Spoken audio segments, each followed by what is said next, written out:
Today we're talking about a topic that I believe everyone has faced in their lives, rejection, and how we can handle it and how God's love has healed a multitude of wounds.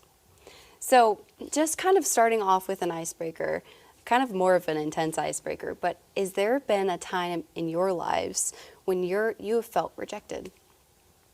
We can start with you, Israel.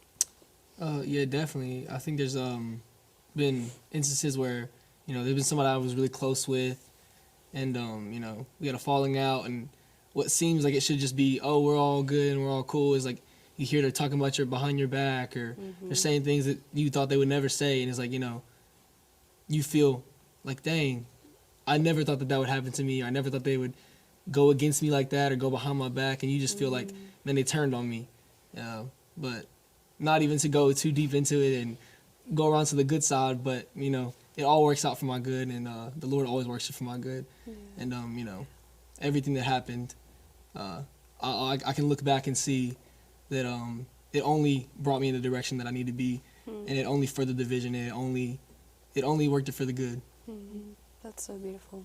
How about you, Julia? Yeah, I'd say me too. Like, somebody you trust, like, turning on you, and it's like, man, like, what happened? Like, not fully understanding, not fully grasping, like, what was going on. But I will say, like he said, like, it all works out for the good, and the Lord has brought so many good, like, opportunities and friendships and stuff to me through that, and it's been really great. That's beautiful. How about you, Caleb? There was one time where I asked someone out to a dance for my school, and I got rejected, and I felt a little bit bad. It kind of affected me. Yeah.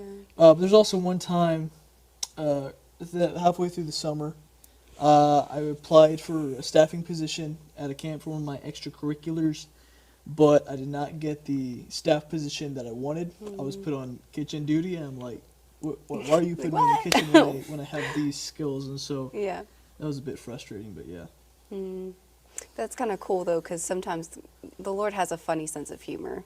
You never know where, like, he may have led you to apply to that, and you were like, well, I felt like God was calling me to do this over here, but then you got KP duty, and you're like, what am I doing over here? But it's like, I'm sure you met people, and from meeting those people, like, there was more fruit and more growth and more character built. If anything, like, the Lord, I believe that the Lord can use anything and does use everything, and that there's always a reason that he leads us places. Like, there's just been countless examples I've had in my own life of jobs or people he's impacted me to encourage, and like the fruit from that I could not see in that season. I couldn't understand it. But looking back now in hindsight, I'm like, wow, God, you did so much. Look at that. And it may not even, most of the time it's not for you anyways. It's most of the time it's just to impact the kingdom of God and encourage that person. So kind of getting back into the topic of rejection and understanding really how painful rejection is and how it affects us. Israel, why do you think rejection hits us so hard emotionally, especially in friendships or relationships? I think that, God even said, there's hope, joy, peace, all these things, and then the greatest among these is love.